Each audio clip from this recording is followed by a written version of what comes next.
ମେଘମାଳରେ ଶୀଘ୍ର ଆଗମନ କରୁଥିବା ଆମ୍ଭମାନଙ୍କ ପ୍ରଭୁ ଯୀଶୁଖ୍ରୀଷ୍ଟଙ୍କର ଅତି ପବିତ୍ର ଓ ବହୁମୂଲ୍ୟ ନାମରେ ଆପଣ ସମସ୍ତଙ୍କୁ ଆଉ ଗୋଟିଏ ନୂତନ ପ୍ରସଙ୍ଗରେ ପୁନର୍ବାର ମୁଁ ସ୍ୱାଗତ କରେ। ପ୍ରିୟ ପ୍ରଭୁଙ୍କ ଲୋକମାନେ, ଆସନ୍ତୁ ଆଜି ଆମେ ପ୍ରଭୁଙ୍କ ବାକ୍ୟ ଠାରୁ ଆଉ ଏକ ନୂତନ ପ୍ରସଙ୍ଗରେ ଅଳ୍ପ ସମୟ କଥାବାର୍ତ୍ତା ହେବା। ଆଜି ଆମେ ଯେଉଁ ପ୍ରସଙ୍ଗରେ ପ୍ରଭୁଙ୍କ ବାକ୍ୟରୁ ଧ୍ୟାନ କରିବା, ସେହି ପ୍ରସଙ୍ଗର ଶୀର୍ଷକ ହେଲା ରବିବାର ଦିନ କଣ କରିବା ଉଚିତ। ଆଜିର ପ୍ରସଙ୍ଗ ହେଲା ରବିବାର ଦିନ ଆମ୍ଭେମାନେ କଣ କରିବା ଆବଶ୍ୟକ ରହିଅଛି। ଏହି ପ୍ରସଙ୍ଗରେ ଅଳ୍ପ ସମୟ ପ୍ରଭୁଙ୍କ ବାକ୍ୟରୁ ଆମେ କଥାବାର୍ତ୍ତା ହେବା। ପ୍ରିୟ ପ୍ରଭୁଙ୍କ ଲୋକମାନେ, ଆମେ ଜାଣୁ ରବିବାର ଦିନ ଅନେକ ଭାଇ ଭଉଣୀମାନେ ଅନେକ ପ୍ରକାର କାର୍ଯ୍ୟ ସେମାନେ କରନ୍ତି। ସପ୍ତାହ ସାରା ନିଜର କାର୍ଯ୍ୟକ୍ଷେତ୍ରକୁ ଯାଆନ୍ତି। ସପ୍ତାହ ସାରା କେହି ତ ଡ୍ୟୁଟି ଯାଆନ୍ତି, କେହି ତ କଲେଜ ଯାଆନ୍ତି, ଏବଂ ଯେତେବେଳେ ଛୁଟି ଦିନ ଆସେ, ସେହି ଛୁଟି ଦିନ ଅର୍ଥାତ୍ ରବିବାର ଦିନ ଅନେକ ଭାଇ ଭଉଣୀମାନେ ସେମାନେ ସପିଂ କରିବା ପାଇଁ ଯାଆନ୍ତି, କେହି ତ ଦର୍ଶନୀୟ ସ୍ଥାନ ଗୁଡ଼ିକ ବୁଲିବା ପାଇଁ ଯାଆନ୍ତି, କେହି ତ ଅନ୍ୟ ଗ୍ରାମକୁ କୁଣିଆ ଯାଆନ୍ତି, ଆଉ କେହି କେହି ତ ପିକନିକ ଭୋଜି ଭାତରେ ସେମାନେ ବିଭିନ୍ନ ପ୍ରକାର କାର୍ଯ୍ୟରେ ସେମାନେ ବ୍ୟସ୍ତ ଥାନ୍ତି। କିନ୍ତୁ ବାଇବଲ ଆମ୍ଭମାନଙ୍କୁ କଣ କହେ?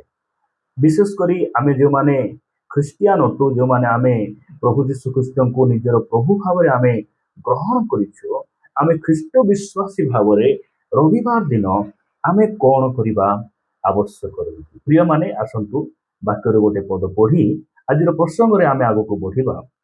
ବାଇବଲର ଶେଷ ପୁସ୍ତକ ଅର୍ଥାତ୍ ପ୍ରକାଶିତ ପୁସ୍ତକ 1 ଅଧ୍ୟାୟ 10 ପଦରେ ପ୍ରେରିତ ଯୋହନ ଏ ପ୍ରକାର ଲେଖନ୍ତି, ମୁଁ ପ୍ରଭୁଙ୍କ ଦିନରେ ଆତ୍ମାରେ ଆବିଷ୍ଟ ହୋଇ ମୋହର ପଶ୍ଚାତରେ ତୁରୀ ଶବ୍ଦ ପରି ଗୋଟିଏ ମହାସ୍ୱର ଏହା କହିବାର ଶୁଣିଲି। ପ୍ରଭୁଙ୍କର ଗୌରବ ହଉ। ଏହା ପ୍ରେରିତ ଯୋହନଙ୍କର ଲେଖା। ସେ ଯେତେବେଳେ ପ୍ରଭୁ ଯୀଶୁଖ୍ରୀଷ୍ଟଙ୍କୁ ସ୍ୱଚକ୍ଷୁରେ ସେ ଦର୍ଶନ କରୁଛନ୍ତି ପାତ୍ମ ନାମକ ଦ୍ୱୀପରେ ଥାଇ, ସେହି ସମୟରେ ସେ ଏହା କହୁଛନ୍ତି। କଣ କହୁଛନ୍ତି? ମୁଁ ପ୍ରଭୁଙ୍କ ଦିନରେ ଆତ୍ମାରେ ଆବିଷ୍ଟ ହେଲି। ପ୍ରଭୁଙ୍କର ଗୌରବ ହଉ।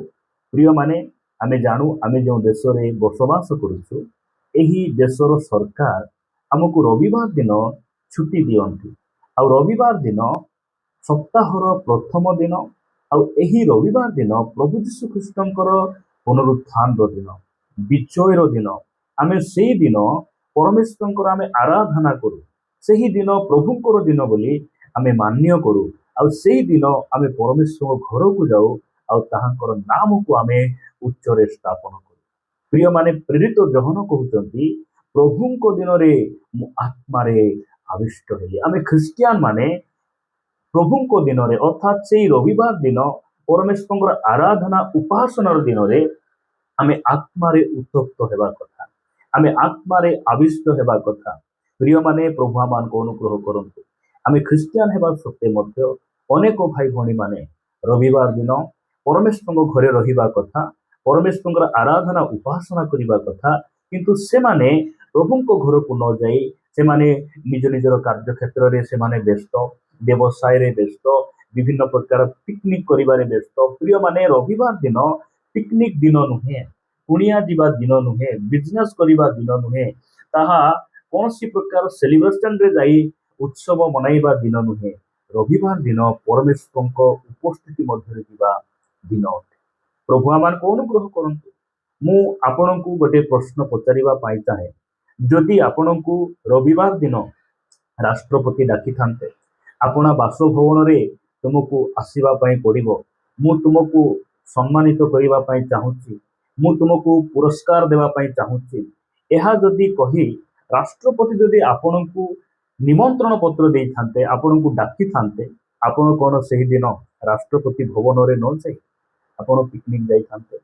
ଆପଣ ନିଜ କାର୍ଯ୍ୟକ୍ଷେତ୍ରରେ ବ୍ୟସ୍ତ ରହିଥାନ୍ତେ? ଆପଣ ବଜାର ଯାଇଥାନ୍ତେ? ବିଲକୁଲ ନାହିଁ। ଆମେ ଯଦି ରାଷ୍ଟ୍ରପତି ଡାକିଥାନ୍ତେ, ଆମେ କଣ କରିଥାନ୍ତୁ?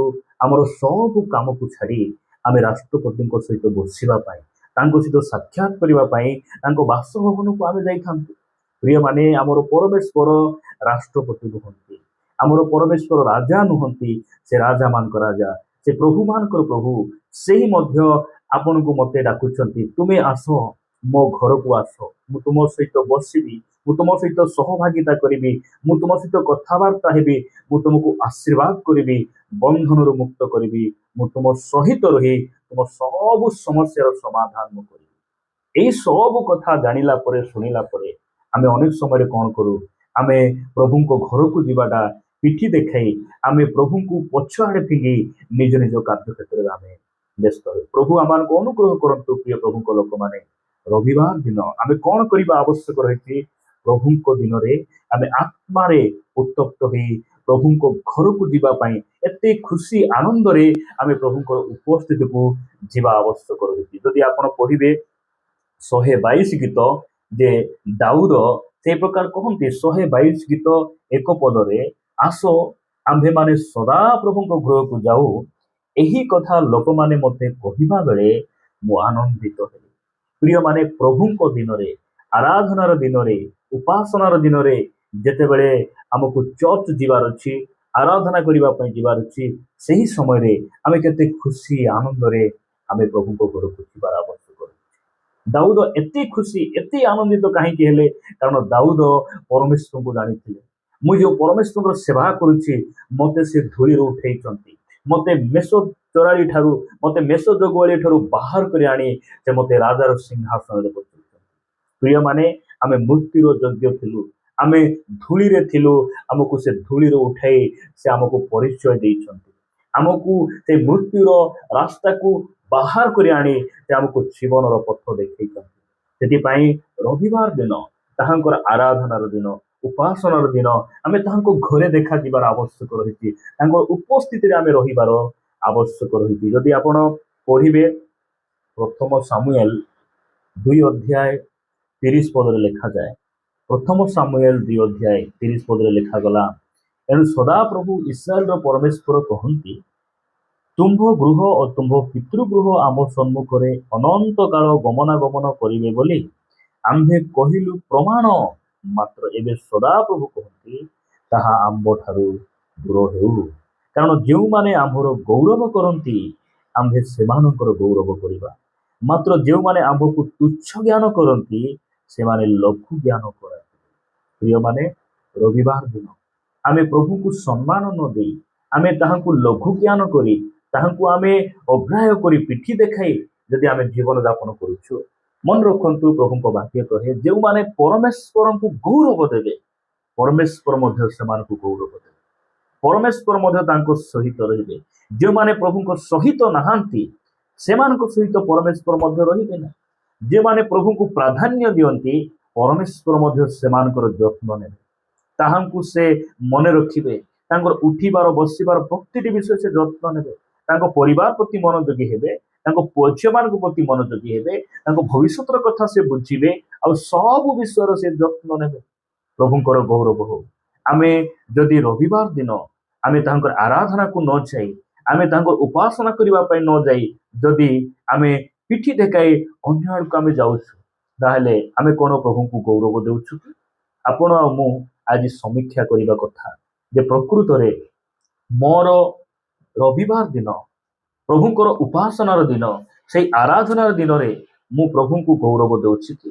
ମୁଁ ପ୍ରଭୁଙ୍କର ନାମକୁ ଉଚ୍ଚରେ ରଖୁଛି କି? ମୋ ଜୀବନରେ ପ୍ରଭୁ ପ୍ରାଧାନ୍ୟ, ନା ବ୍ୟବସାୟ, ନା ପିକନିକ, ନା ଆଉ କୌଣସି ବିଷୟ ମୋ ଜୀବନରେ ସ୍ଥାନ ପାଇଛି? ପ୍ରିୟମାନେ, ପ୍ରଭୁ ଆମମାନଙ୍କୁ ଅନୁଗ୍ରହ କରନ୍ତୁ। ରବିବାର ଦିନ ଆମେ କ'ଣ କରିବା କଥା? ଆମର ଆତ୍ମାରେ ଆମେ ଉତ୍ତପ୍ତ ହେବା, ଆଗ୍ରହ ସହକାରେ ଆନନ୍ଦ ଉଲ୍ଲାସରେ ପ୍ରଭୁଙ୍କ ଘରକୁ ଆମେ ଯିବା ଏବଂ ଆମେ ପ୍ରଭୁଙ୍କୁ ଗୌରବ, ଆମ ଜୀବନରେ ପ୍ରଭୁଙ୍କୁ ପ୍ରଥମ ସ୍ଥାନ ଦେଇ ଆମେ ତାହାଙ୍କର ନାମକୁ ଗୌରବାନ୍ୱିତ କରିବା। ପ୍ରଭୁ ଏହି ବାକ୍ୟ ଦେଇ ଆମ ସମସ୍ତଙ୍କୁ ପ୍ରତ୍ୟକ୍ଷ ଭାବରେ ଆଶୀର୍ବାଦ କରନ୍ତୁ। ଆସନ୍ତୁ ପ୍ରଭୁଙ୍କୁ ପଦେ ଧନ୍ୟବାଦ ଦେବା।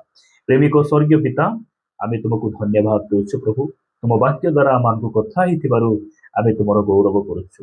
ପ୍ରଭୁ, ଆମେ ଯେଉଁମାନେ ବି ରବିବାର ଦିନ ଅର୍ଥାତ୍ ଉପାସନା ଆରାଧନାର ଦିନରେ ପ୍ରଭୁ ଆମେ ଆରାଧନା କରିବା ପାଇଁ, ତୁମ ବାକ୍ୟ ଶୁଣିବା ପାଇଁ ନ ଯାଇ ଯଦି କୌଣସି ଅନ୍ୟ କାମରେ ଆମେ ବ୍ୟସ୍ତ ରହୁଛୁ, ଆମେ ପ୍ରଭୁ ଯଦି ସପିଂ ପାଇଁ ଯାଉଛୁ, ଆମେ ତୁମକୁ ପିଠି ଦେଖାଇ କୌଣସି ଭୁଲ ରାସ୍ତାରେ ଆମେ ଯାଉଛୁ, ତୁମେ ଆମକୁ ଅନୁଗ୍ରହ କର, ଫେରାଇ ଆଣ। ବାପା, ତୁମର ଉପାସନାର ଦିନରେ ଆମେ ପ୍ରଭୁ ଆତ୍ମାରେ ଉତ୍ତପ୍ତ ହେଇ ଆମେ ପ୍ରଭୁ ଆଗ୍ରହ ସହକାରେ ଉଲ୍ଲାସରେ ତୁମକୁ ଗୌରବ ଦେବା ପାଇଁ, ତୁମ ନାମର ମହିମା ଗୌରବ ପ୍ରଶଂସା କରିବା ପାଇଁ ଆମେ ପ୍ରଭୁ ତୁମ ଉପସ୍ଥିତିକୁ ଆସିପାରିବୁ। ଆମ ସମସ୍ତଙ୍କୁ ତୁମେ ସାହାଯ୍ୟ କର। ପ୍ରାର୍ଥନା ପ୍ରିୟ ପ୍ରଭୁ ଯୀଶୁଙ୍କ ନାମରେ ମାଗୁଛୁ, ଆମେନ୍।